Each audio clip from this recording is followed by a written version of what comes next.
Hello, Will. I guess you are doing well as well. And hello, folks. Welcome back to new webinar. And in this webinar, we'll be trying to solve your queries which you have related to Kestra. We also have a demo prepared wherein you can get started with Kestra. You can see at all the flows which might help you in implementing Kestra in your project as well. I have few updates to share before we jump into the webinar. So registrations are still open, so you can register till the end of the hackathon. If you haven't already registered, make sure to register now. And Kestra has also launched on Product Hunt. So if you like the product, maybe go ahead and check out them on Product Hunt. You'll find all the links in the description of this webinar. And I'm really excited to see what you build. Will, maybe if you want to introduce yourself and then take away. Okay. Perfect. Well, thank you so much for the introduction. So my name is Will. I'm a developer advocate at Kestra. And today I'm going to hopefully get you up to speed with, first of all, what Kestra is, how you can start building with it. And hopefully by the end of the day, you'll have a pretty good idea on how you can build complex workflows. Now, it's worth noting that today we're going to be doing right now, getting started with Kestra, but later on today, we're going to also be doing a how to integrate your code webinar. So this is for understanding the building blocks of Kestra, but then we'll use those building blocks later on to integrate your code with those building blocks into Kestra. So definitely check out both of those. Now, before we jump into what Kestra is, we have actually launched on Product Hunt today. So you can actually go and find us today, and we'd appreciate any upvotes that we can get. So yeah, if you could head over to Product Hunt, we're on the homepage at the moment. Every time I refresh this, we move up and down. Oh my goodness, we're at the top. Would you look at that? So help us stay at the top here by upvoting us. We'd love to have some comments, feedback. Yeah, and so hopefully we can stay at the top. So what is Kestra? You've probably heard about it. You've probably, maybe played around with it so far, as the hackathon has been running for a little while. Now, Kestra is an orchestrator. Now, orchestrator is a bit of a weird term. It's something that maybe you have heard of, maybe you haven't. And the best way I like to think about it is if we sort of think about music and how music has orchestras, and those orchestras in music, typically an orchestra will have a conductor, and the conductor will have, they'll help all the different bits of music come together. You've got the violins, you've got the flute, you've got the piano, you've got the brass, you've got the drums. All of these different instruments have to come together. And that's where an orchestrator comes in to sort of help bring all these different things you have and sort of help them come together in unison so they can work together. Because a flute, sounds lovely on its own, but if a flute and a trumpet play, but there's no sort of orchestration, it's going to sound quite bad. And that's the same here with your code. If you've got two different projects, maybe code, pipelines, whatever, and they don't really integrate with each other, it's not really very helpful. One of them might produce a file and the other one needs the file, but if there's no way for them to really communicate with one another, then it's not very helpful. And so a few examples of what you can use Kestra for is sort of batch data pipelines. ETL is a common one, API orchestration, which we'll have a little look at today, as well as building both scheduled and event-driven workflows. And that's one of my favorite parts of Kestra is that You can really set it up how you like. Now, this as an orchestrator, orchestrators need a bunch of things, such as an orchestra in music needs a bunch of different instruments. Kestra brings to the table the fact that it's declarative. You write all of your workflows either using the UI or YAML. You can write your code and tasks dependencies inside of Kestra. Everything is done as code, which means you can do it in Terraform. You can use Git to version control it. You get a lot of flexibility there. Because Kestra is done in YAML, that means it is also language agnostic. So you can use any programming language you like, including different programming language, and you can orchestrate them together. So you've got the best flexibility, because Python's really great for some machine learning and data use cases, but it's not great for everything. Python has its place, but there are other languages like C and C++ and JavaScript, which are much better suited to other use cases. And that's where you can use Kestra to use whichever language you need for the specific use case.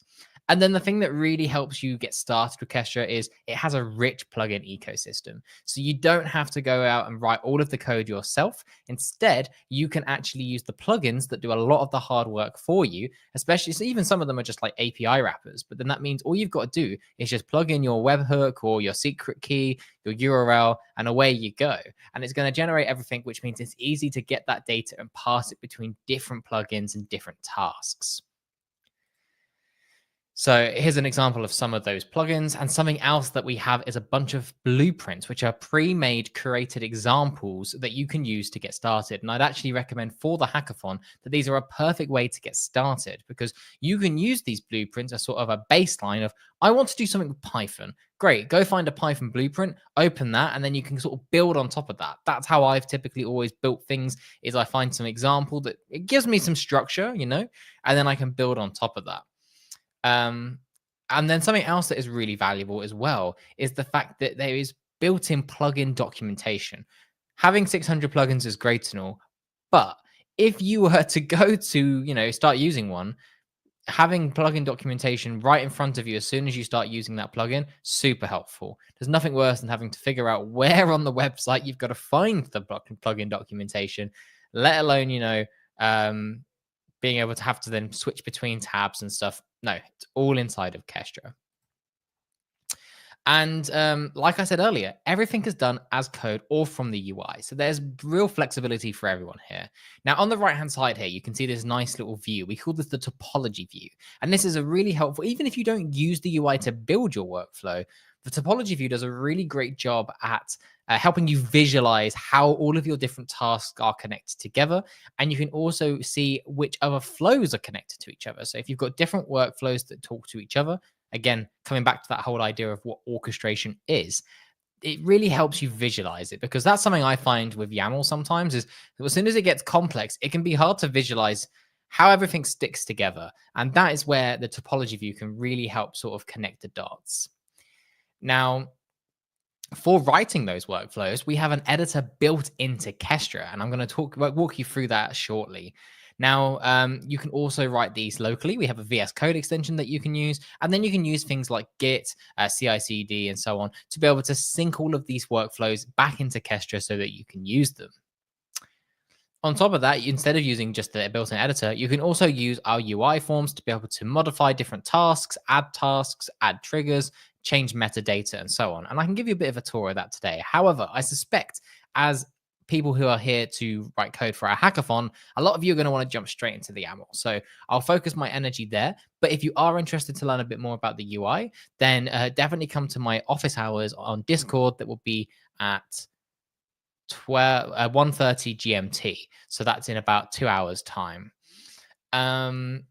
We've also got namespaces, which we'll talk about a bit more, and that's how you can both organize your flows. But something that I've seen a common question today in Discord is your files. So we'll talk about how you can integrate your files into Kestra, how you can connect to them, how you can get files from your local machine into Kestra. All good questions, because code is great, but code often needs to interact with stuff. How do I get those into Kestra?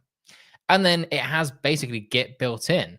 You can do revision history and rollbacks directly in Kestra. So every time you press save, your workflow creates a new revision. You make an error, don't worry. You can roll it back pretty easily. In a couple clicks, you're back to where you were. So Lots of flexibility there to give you a good developer experience. And again, I'd love to hear your feedback over the weekend on how you're finding using Kestra to build your workflows. Now, I think it's time to jump into Kestra itself, have a little look at what we can do with Kestra, and generally answer some of your questions. Now, I have the YouTube chat open at the side. So please let me know in the comments if you've got any questions. If you've got any queries about anything that I'm doing at the time, then do let me know. So I'd love to hear from you all. Now let's jump into Kestra. So I've got Kestra running here. I'm running it in Docker, which is what I would recommend. And as you can see here, I have this wonderful dashboard on my home screen. I can see sort of an overview of what's going on, see anything that's running, and any schedules that I have here as well. So very question, very helpful. Sorry, I saw someone said a question. Lots of people are asking about files already. I suspected that would be the case, as I did tell you all to come to the webinar to learn about files.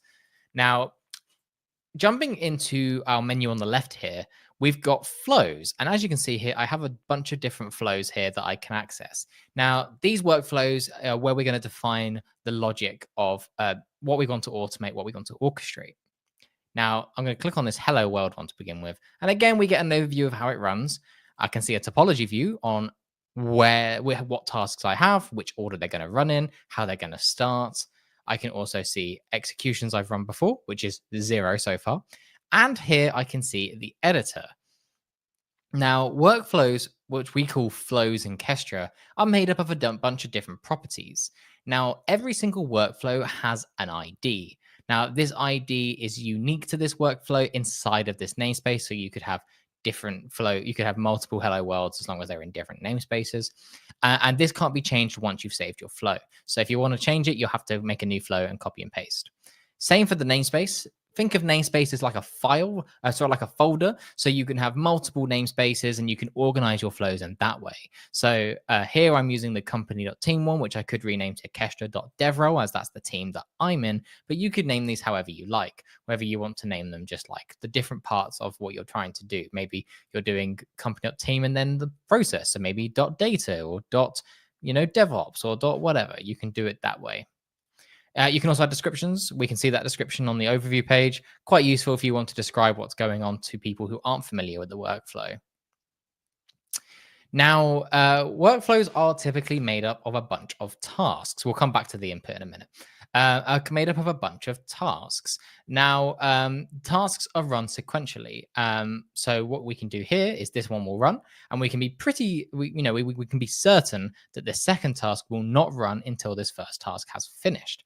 So we can then, as you can see here, access an output from that first task. Well, sorry, this is generating an output, but we can generate an output from this task, and we can then access that data in the next task. So we could have something go and download a file, and then we can use that file in the next task, and then we can maybe modify the file, and then change it in our third task. And so it gives you lots of flexibility in being able to pass data between those tasks as you see fit. Now, this first task is just a simple debug return. All it's going to do is just return a message to the logs, that message being thrilled. Now, our second task is going to do a similar thing and return a message to our outputs, which is similar to this return one, which we can see with the built-in documentation. When I click on this task, you'll see that it's going to the format here is not required, but it's going to output a value, and we can then use that value later on, which you can actually see down here, outputs.firstTask.value. So when we make this log message, we'll be able to see that it's going to print out the message that we made inside of that first task. Now, the second task is also going to print some data. The difference is this one is a shell commands task. So in Kestra, we have a bunch of tasks called script tasks. This is where you will run your code, and we'll talk a bit more about these in our later webinar. But the shell commands one is my favorite because this effectively just gives you a Unix environment that you can kind of do whatever you want in. So here, all I've got to do is just run commands like I would in my Linux terminal. So here I've got a simple sleep task, so I just pause the task, and then I can echo back to Kestra. And here, using this syntax where I've got 2 colons, and then I've got a dictionary for outputs, it's going to return something that I can then view in Kestra, or more specifically, I can use in a later task. So very helpful. So now if I was to press execute, what we'll see here is it's going to ask us for an input. Now, I didn't talk about inputs. We'll talk about those now before we press execute. So we talked about how tasks themselves can generate data, and that data generated is called an output. And we can access that later on using an expression, which is what you can see between brackets here. Now, inputs are exactly the same concept, but instead of being generated from a task, they are generated by you at the start of your execution. So it means that when I press execute, I can change what data is getting passed in so I can make my workflow dynamic. In this scenario, I need a user, and I've got everyone's favorite celebrity, Rick Ashley, here as that user, but I could change it to my name to be Will from Kestra.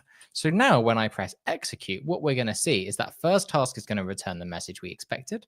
The second task is going to spin up a Docker container and run our shell commands. And we're going to see that's going to return the message. And that's going to finish in just a second. And then we'll see that our third task is going to print, welcome to Kestra, Will from Kestra, because that was my input. And we can see that the first task, which returned thrilled, is now used in our third task. So while this is quite a simple example, it gives you an idea of how you can pass that data to and from your workflows.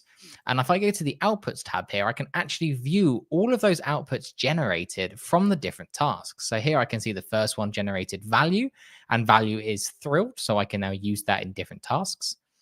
And here I can see that the script task generated a vars. And here it says return data, my data.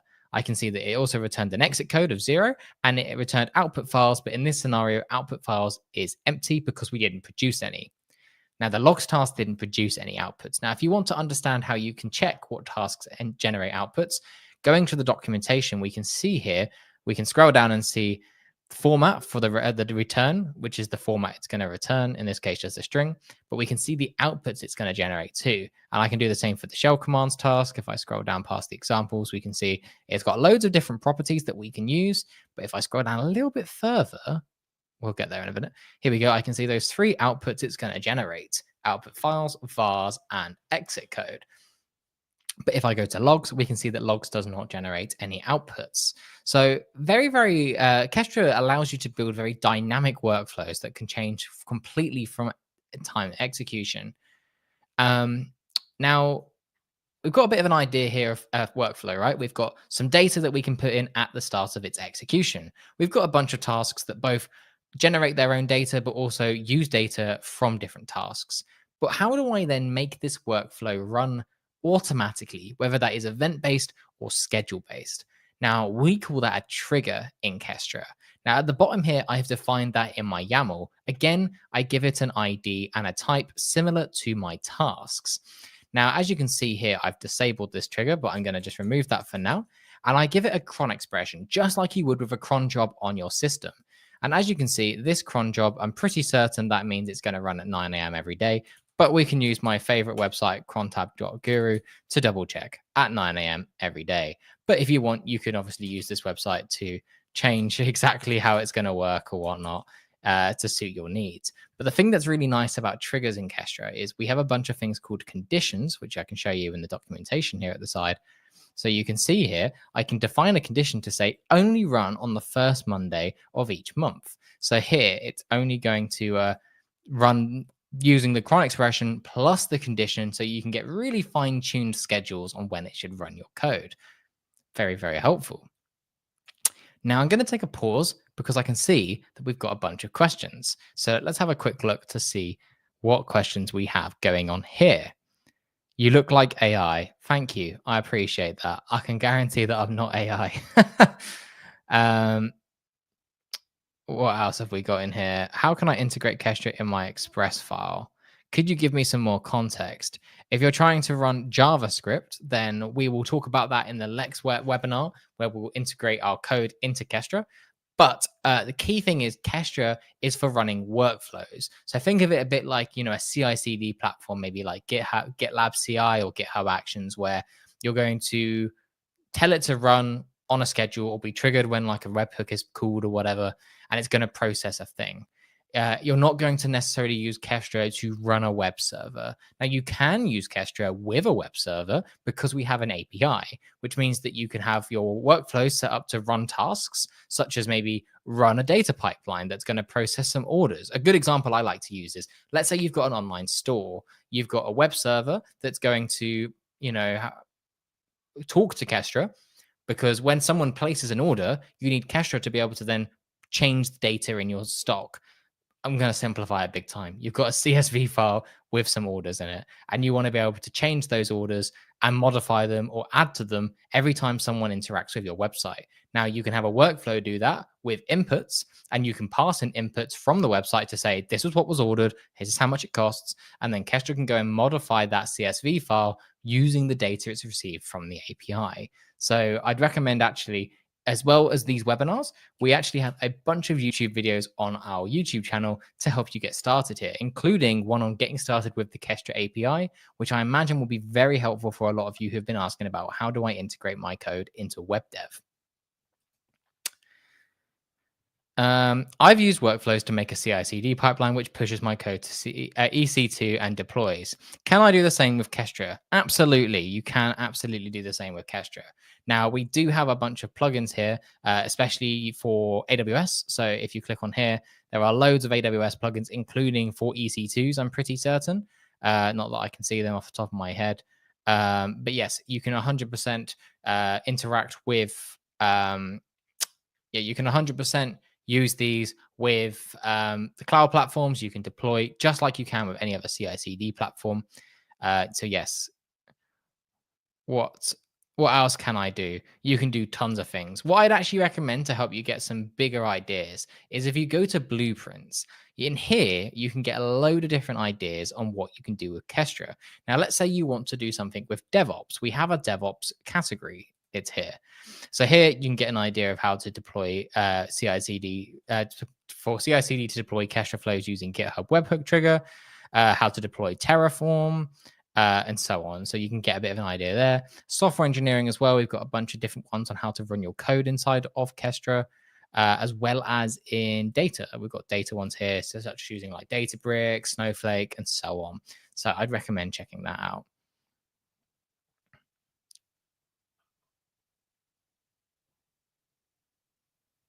Someone asks, we have to use Kestra for the hackathon. Yes. Only, or show it on the UI and how we will deploy it. You do need to integrate you do need to actually integrate your code somewhat with Kestra, whether that's you build a completely separate web app and then that web app interacts with Kestra using the API to run some simple workflows. That's one way. We'd love to see some interesting use cases with the API. I think that would be very, very interesting. Or you can build it entirely in Kestra, either by writing the code and having Kestra run that code on a schedule or based on when an event is based. So, for example, those triggers I talked about. A good example of a trigger that I really like is you can do triggers with S3. So when a file is received in S3, I think this is what I'm after. Yep. When a file enters S3, you can then have S3. Sorry, let me try that again. Let's say you upload a file to S3. That will then trigger this workflow, and then you can process the file that was uploaded to S3 inside of your task. So this is a really nifty way of being able to have workflows process data that's stored in a bucket. It doesn't have to be S3, it could be any bucket, and then process that data, such as maybe perform data analysis on it, so on. Isn't Kestra meant to manage your hosted backend? Yes, you can use Kestra to manage your hosted backend. That's sort of where the DevOps side of things come in. Let me get rid of those. So yeah, you can use it to either build a Git server with it. You can use it to deploy stuff. Something I've used it for before is I had a Python script that I was trying to run every 4 hours so that I could scrape data from GitHub using the GitHub API and then upload it to a Google Sheet that could then be used inside of Looker Studio. A bit janky, but it worked and it was quite a quick demo to build. Now, I needed to run this somehow regularly and I needed to build some alerting into it. And that's where Kestra would come in very helpful, because I can integrate it into Kestra by having it run my code. I can pass it different inputs into my code so that I can run it a little bit more regularly. And then I can also get alerting. I can send myself Slack messages. I can view the executions. I can see like a big overview of what's going on. So that sort of gives you an idea of like how I used Kestra to build effectively a data pipeline. Is SQL enough to do the task for 24 hours? Will the flow save my data if I don't want to create a database and rely on SQL?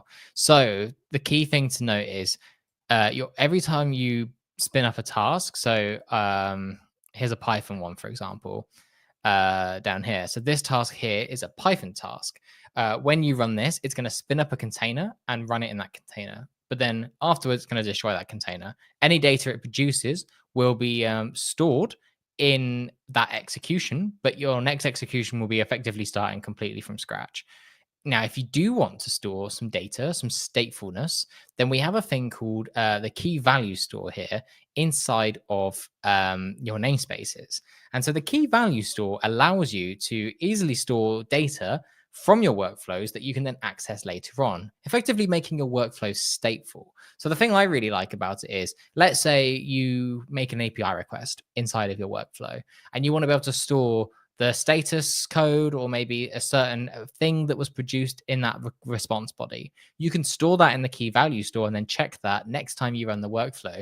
So you can see, I don't know why, but maybe you'd want to be able to check something before you run the request again. So the key value store has tasks dedicated to it as well. So you can actually set and get data directly from the key value store inside of your workflows. So you can say, first of all, get the data, check it, make the request, so on.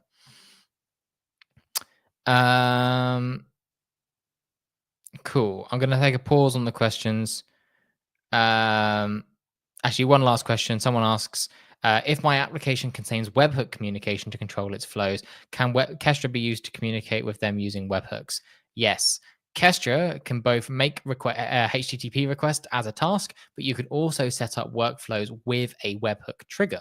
So if I go to the blueprints again and search webhook, and again, I'd recommend just going to the blueprints and searching for the different keywords. So here is a simple task that's going to clone a repository. It's going to run some commands on it, but it's going to only run this every single time this webhook from GitHub is triggered. So you can set up a webhook on a Git repository so that when you push to a branch, it will call that webhook. So in this scenario, you can say, when you push to a branch, call my Kestra webhook and get that started. Now, it's worth noting that in order to get this webhook to work, you're going to need to set up, either deploy it with a domain or with an IP address on like Google Cloud or AWS, or you can use a tool called ngrok, which will tunnel. You can use ngrok to tunnel your localhost instance of Kestra to a domain name so that you can then access that as a webhook. So again, I've done a video on this recently, actually, on moving from dev to prod, and I've discussed it there. I definitely recommend checking that out. I'm going to jump back into showing off my next example. So a common question I keep seeing is, how do I use files inside of Kestra?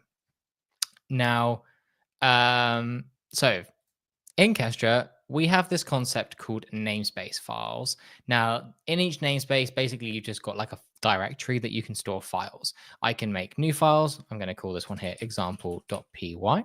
And I'm going to press create there.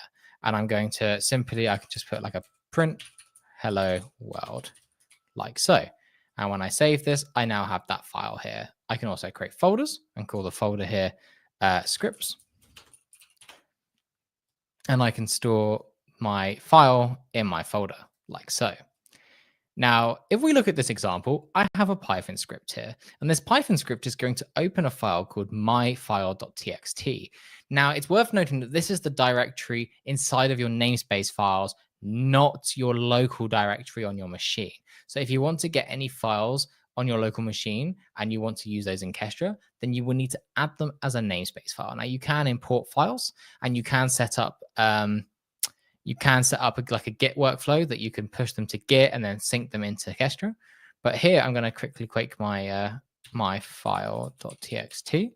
And in here, I'm just going to put, this is my file, like so. Now, if I go back to my workflow, we'll be able to see here that I haven't changed it. Oops. We can see here that myfile.txt is now going to read that, and we're going to see it's going to write some code to it as well. So let's try running that. And we'll see that when we run it, we get this wonderful Gantt view. It's created it and so on. So now if I go to outputs, we'll be able to see here that it's generated an output file, which I can preview. Hi, this is output from a script. And here I can see that, in fact, it did read my output as well, which is from the other task. So now if I press edit and go back to my file, we can see that what's happened here is it's written the file, but it won't write it back to the namespace file. Instead, what it's done is it's written it to the output. So if you want to use that file, you can use it again, like I said earlier, within that execution context. So I can download it here, I can preview it, and I could, save it as a namespace file too by using a separate task. So I can show you that in action. So if I do save file, I can upload that file to the namespace file. And as you can see here, I can actually use this task to help me figure out what I want to use. So I can see that in examples here, I can put files like so. I can then put in here Python output files, and then I can put my file.txt. And then I can specify my namespace as my flow.namespace. So now when I press save and execute this, what we should hopefully see is it's going to upload that file. So now if I go back to my namespace files, didn't quite work as I expected it to. So we're going to do a little bit live debugging, try and figure out what's going on here. My file.txt to my company.team namespace. Let me try deleting this file. So we'll try again. We'll execute this like so. It's going to save the file. And then hopefully, okay, we'll look into that one. I am using a developed version of Kestra, but typically what you can do here is you can upload those namespace files and download those namespace files if you're using the latest image, which I would recommend. And you can then access those here. So then you can then access them between different tasks. Maybe you want to access that in a later task, or you want to use this in this workflow. Next time you run it, you can access that file like so. So that is one way that you can manage files inside of Kestra. You can also go to the namespaces page in Kestra, and here I can click on team, and then I can click on editor, and this is where I can again view those files in the namespace. So I can easily access my Python script and so on. So quite convenient there. Now it's worth noting that if you want to be able to access your namespace files, I'll go back to that files example here. Then what you need to do is make sure that you specify that your script task has access to namespace files. So actually that'll be probably my problem here, is I can set enabled true. So this means now if I create my file.txt and I put example inside of it and I save that, here what I can do is execute this like so. I can see that it's written to it. And now hopefully we'll see, okay, it didn't write it, but we'll hopefully be able to see that if I was to print out the content of it, actually, we'll leave that as it is. But this gives you an idea of how to work with files. My next example will work with files as well, which is a little bit easier to understand. So let's go to that one, dynamic Python. So in here, we are going to run a Python script. Now, the Python script is going to take some data as an input. It's going to process it, and then it's going to send it on as a file to S3. So I can demonstrate that here quite nicely. So again, we're using those inputs. We've got an input here, dataset URI. It's the type of a string, and I've given it a display name. So when I press execute, we can see here that dataset URI is a little bit easier to understand. I can also add the description like I have for this next one, just so it's a little bit easier for me to understand what I need to add in that file into that box. Now, next we have here discount amount. This one's a float. Again, I've gathered some validation this time. So this time I've said I only want this to be between 0 and 1. This means that I can have a little bit more control and a bit more sort of reliant on what it's going to give me when it produces data. Okay, so we've got our inputs. Let's have a look at our tasks. Excuse me. So our first task here is a Python script task. Now we have two different types of these script tasks. I've sort of talked about them. We talked about commands one earlier. We talked about a script one.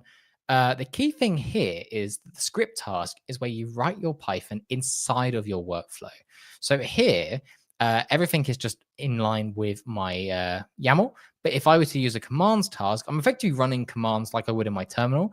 And so that's where I would add a script here, such as example.py, and then I would call that file in my workflow. So that's quite a convenient thing. And actually, you can see because we're in the same Teams namespace, I can actually see those files that we created earlier in a different workflow. Now here, again, by default, these script tasks run inside of a container. So I can specify a container image here with all the dependencies that I need to be able to run. I can just leave this simply as like a Python image or whatever language I'm trying to use. Here, I'm using one from the GitHub container registry that we have on the Kestra organization called PyData, which, as you guessed it, has things like pandas installed, which we want to use.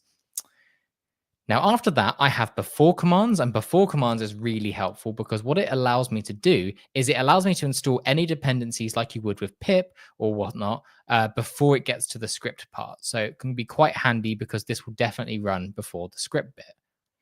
Output files is useful because if you're generating any files, you can specify what those files will be so Kestra can expect them. And as you can see here, I'm expecting to produce processed orders.csv. Now, because I've got these inputs and because I'm writing my Python code directly inside of Kestra, I'm able to use expressions here to be able to make my workflow dynamic. And I can put those expressions straight into the Python code. So here, I want to read my CSV file and I need a URL for that.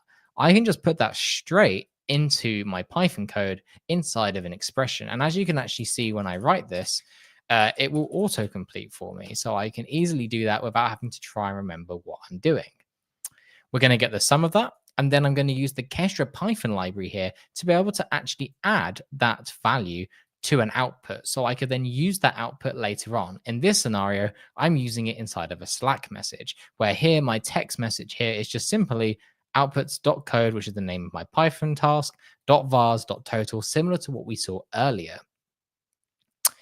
After that, I'm checking to see if we actually added a discount amount. If the discount amount is 0, then it will ignore this. But if I add a discount amount of, say, 0.1, then what we can do here is simply put discounted total equals total. And then I'm just simply calculating what that discount total will be. And then I can write it to a CSV file. After that, I can check here with an if statement whether I did actually add a discount.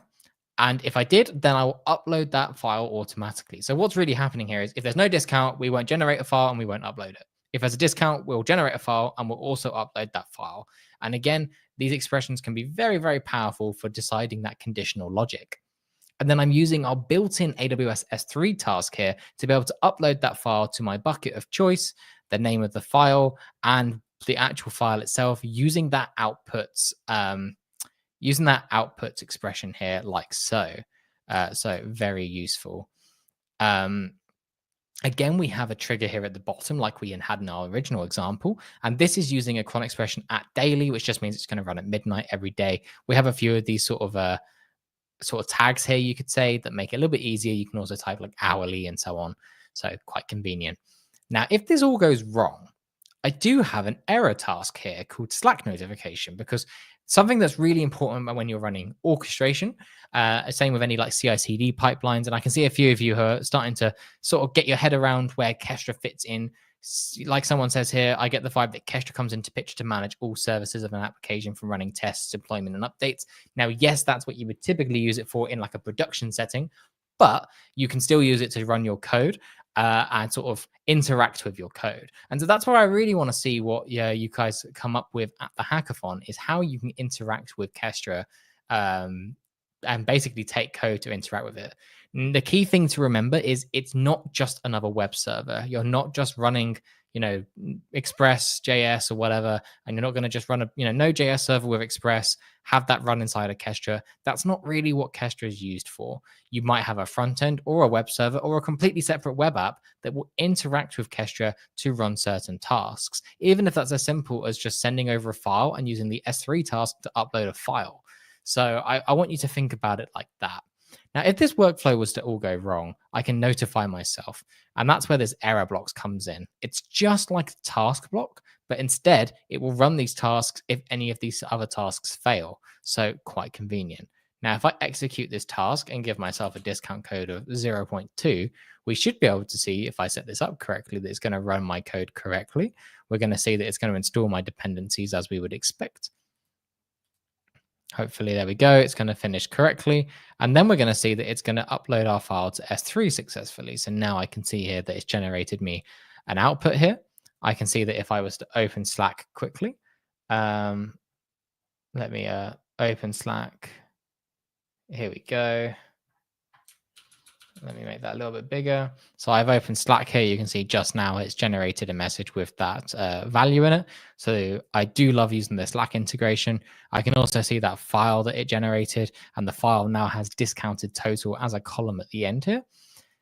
We can also see the if file, which says that the if task evaluated as true. So therefore, it was able to run the thing in S3. And if I was to actually able to open S3, so let me just log in over here for a second, sign into my console. 1 second as I find that.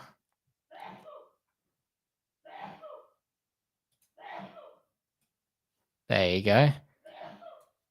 Here you go. So here I've got my process orders. We can see that it was uploaded just recently, and I can now access that directly inside of AWS. So I'm going to take a pause there. Going to leave this open.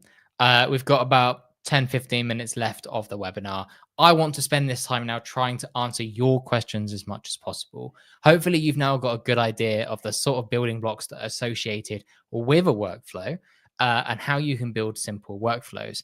Now, like I said on Wednesday in the project ideas, Kestra is not your sort of typical tool that you would use at a hackathon, but that doesn't mean that it doesn't mean that it's going to be difficult. You've got to think a little bit outside of the box. And also you need to consider that while you can build this humongous, massive project, that might not be the best idea. Instead, focusing on doing one thing and one thing very well. So someone asks how to attach Docker volume to Kestra internal storage. Local path working, but need to work with Kestra internal storage. So in our next release, we are actually releasing a feature called local file sync. It's not out yet, but it means you'll be able to basically have a local directory on your machine, synchronize and automatically upload your flows and namespace files to your Kestra instance. That's not out just yet. So what I would recommend instead is that you import those files into Kestra, or you use an API request or something like that. I'd love to understand a bit more context on this. So maybe you should come to the office hours shortly, or talk to me on Discord, because maybe we can find this sort of balance in between. Someone says, I'm trying to make a real-time notification system. Perfect. I am quite overwhelmed and confused how to get the Kestra API. Yes, I can show you the Kestra API very briefly. So let me open a new terminal, and I can give you a very quick example on how to make API requests. In fact, let's do this with Postman. Postman makes this a little bit simpler. Let me open up Postman. Oh, I've made it very big. 1 second. Okay, so I have a Kestra instance here that has absolutely no authentication on it whatsoever. And I have this task here called before commands. Now, before commands here, as we can see, this is just going to run some Python code, nothing crazy. Now, I can add a webhook trigger. So let me just add that in here. Webhook. We're going to add it a type of webhook. And the webhook trigger, as we can see on the side here, wants a key. We can see this here. Key is required. And this is just like a sort of a password you can think. So I'm just going to call it ABCDEFG. and so on. Now, when I press save and head over to the triggers, we can actually see the webhook one here.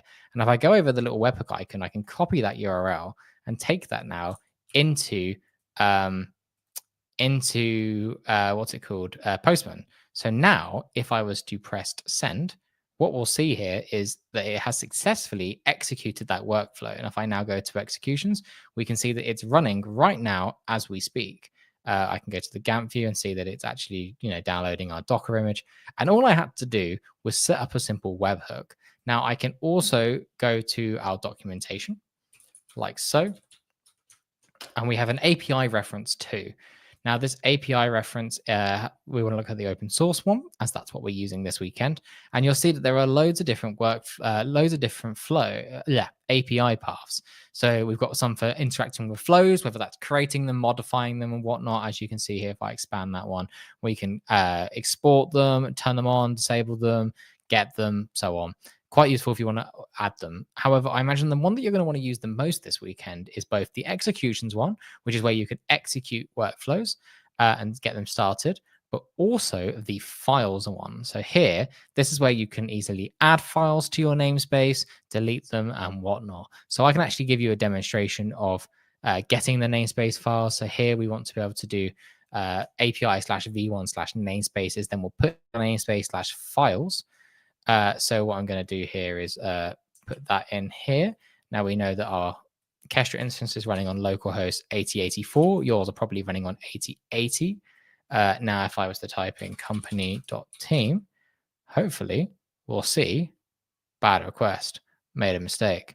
Let's have a look. What did I do incorrectly? Namespaces/company.team.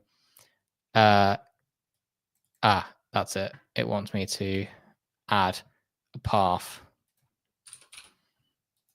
Oh no, so I wanted to list out the files. That's what this one's for. Yes, sorry. We want to do /directory. So /directory will give us everything, and then we can specify a file. So here we go. We can see that we have example.txt. For context, I should probably show you what's in that namespace. Here you can see I've got API_example, example.ion, example.txt, loads of different example files, and we can see the API has returned all of them. Now I can see I want to get that example.exe one. So if I get rid of the directory part, add my path back in and put that in, we can see that it returns the content of that file. I can do the same with the ion file, like so. So you can use Kestra here to sort of add files to it, get them to process, fetch the response, and so on. And I can actually get that. We can actually have a quick look at getting execution one as well. So let's have a quick look at that. How to upload on namespace. Should we upload a file to the namespace? We can do that too. So let's go back to files. I want to post request a file. So what I'm going to do here is I'm going to post request a file called data.csv. And I'm going to post. Now I need to go to it's the body, the request body, like so. Form data. And here I'm going to put file content as my key, like so. Now we want to use the little drop down here inside of Postman to select it as a file. I can then click this and I can go to, I have a folder called inbox with a data.csv file inside of it. And now if I, in theory, make a post request here, we should, if I refresh the page, get a data.csv file inside of Kestra. So that's an example of how you could do that with the API. Hopefully that makes a little bit more sense. I'm just going to open up the YouTube chat one more time just to double check that we haven't got any other questions. Again, get your questions in now. This is a great opportunity. Oh, I can hear myself. Cool. Okay. There we go. Hopefully the YouTube chat is still working. Looks like we haven't had any questions for a little while. In the S3 path, can we use local files? The key thing is you can't interact with your local files on your machine. They need to get into Kestra. And there are a few ways that you can do that. But your best bet for doing that is by importing them or using the API or using a Git repository to sync them in. If it's a file that's dynamically changing, then let's join me on Discord for the office hours. I'd love to have a look at your specific example to see if we can figure something out. That would probably be the best bet.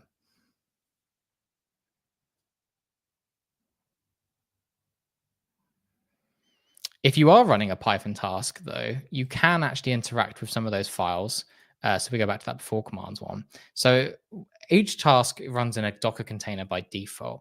But as you can see here, this one's running in a process task, which is basically just running as a sub process on the Kestra host. Now, this is quite useful because this enables you to be able to then use dependencies on your local machine. And I'm pretty certain you can interact with local files on your machine too. So let's have a chat about this in the Discord office hours. We can try and figure out a way of getting this to work. Normally, I'd recommend using the Docker task runner because it gives you the ability to, it gives you the ability to keep things isolated. You can add Docker images with your dependencies bundled in and so on. We've got a couple more. Can I use a Git repository? Absolutely. I'll give off that as a demo quickly. So we'll go to blueprints, Git. And then what we can do here is go to, this is what we want. So we've got two tasks, sync flows and sync namespace files. So if you have a Git repository full of files, you can use this sync namespace files task to automatically pull those directly into Kestra.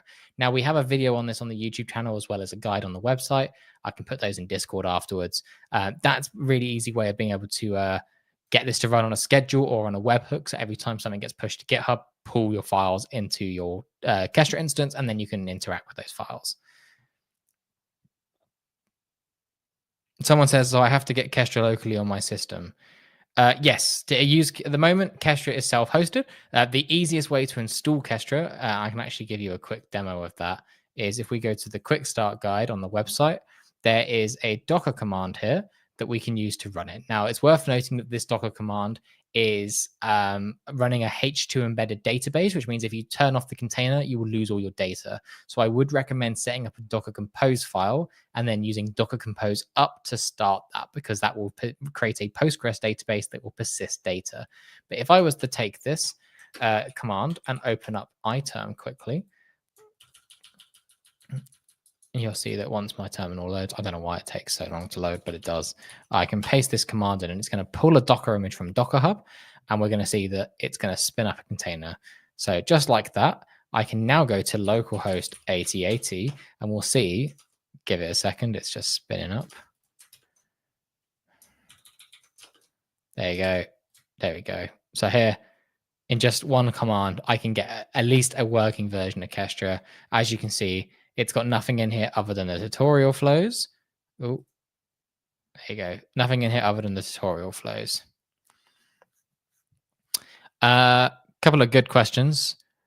Can we make Kestra workflows to fetch data through API regularly, trigger, and store in a Redis database? Absolutely. That is a really good use case of Kestra. My Kestra instance is having a moment. Let me open this one. So we have a request task, ID request. Here I can do, HTTP request. And actually what we can do is we can be kind of sneaky here. And I can actually make a request to our Kestra instance. We were using it to get data. So let's do that. We'll do a get request on file/directory. That's a good one to use. And then what I can do here is, I left that other one running. So we'll leave this Kestra instance running. We're in that new one, like so. I'll make that a little bit bigger. And then what I can do here is change the type to be a request, like so. I can then open the documentation to remind myself what the names of those properties are. So here we need a URI, obviously. There we go. And now, if I execute this, in theory, we should get... it's because it's all running inside a Docker. Let me just set this to host.docker.internal to talk to different Docker containers. Hopefully that works. So here, it's made a request. If I go to the logs or the outputs, we can see that it has in fact returned a body of files that we can then use in Kestra. So that's an example of where I can make a request to get data. Another good example would be that in the example that I was going to show, I had a CSV file earlier, so I can use that CSV file that's hosted. I can make that request. Again, I can see that it's given me all of that data as well. I can also open that data as well, but then I can use that in a later task. I can also use the downloads task here to download it as a file rather than just as a request. So here I downloaded it. The output here, it's given me the file. So I can now view it and I can then use that as a file in between different tasks. Now, someone asked about Redis. We do have a bunch of Redis plugins. So here you can see, if I zoom out a little bit, scroll down to Redis, we've got loads of different Redis ones, including real-time triggers for being able to get data anytime it changes in a Redis database. So very, very useful. What else did someone ask? Someone asked about Mongo. Oh, I don't know if we support Mongo natively. Yep, we do support Mongo natively. So we've got Mongo as well. So you can, again, modify your database, but also trigger when data is added to Mongo. So this is a good example where you could use Mongo as your database, your web application's talking to Mongo, and you can interact with this. We also support like Firestore. So you can use Firestore as the database that's going to talk to Kestra and then trigger whenever data appears in Firebase or Firestore in Mongo, and then have your web application talk to that. So that's another good way of having this process your data. Well, I'm really sorry I have to cut you down now. We are already above time, and I see there are various questions still in the chat. So, folks, maybe you can join in. Ooh, I think your audio went.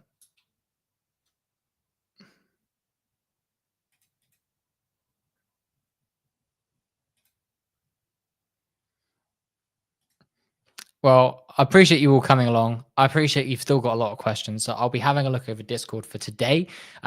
So make sure you come into Discord and ask your questions away, and I'll do my best to help. Am I audible now? Yes.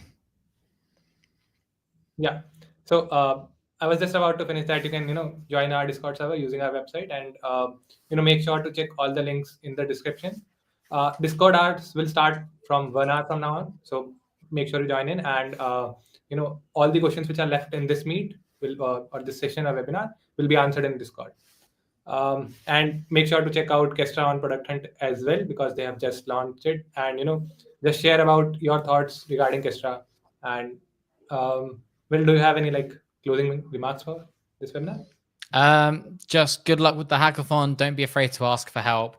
And my last top tip is, if you want to use a plugin, go either to our website or go to the plugins tab and try searching for the thing. There's a good chance we have a plugin on it already. So that should hopefully answer a lot of your questions on, can I do this with Kestra? Normally, yes. But come and ask us in Discord and Slack. See you folks on Discord, and buy and build something great. Bye. Perfect. Thanks, everyone. Bye.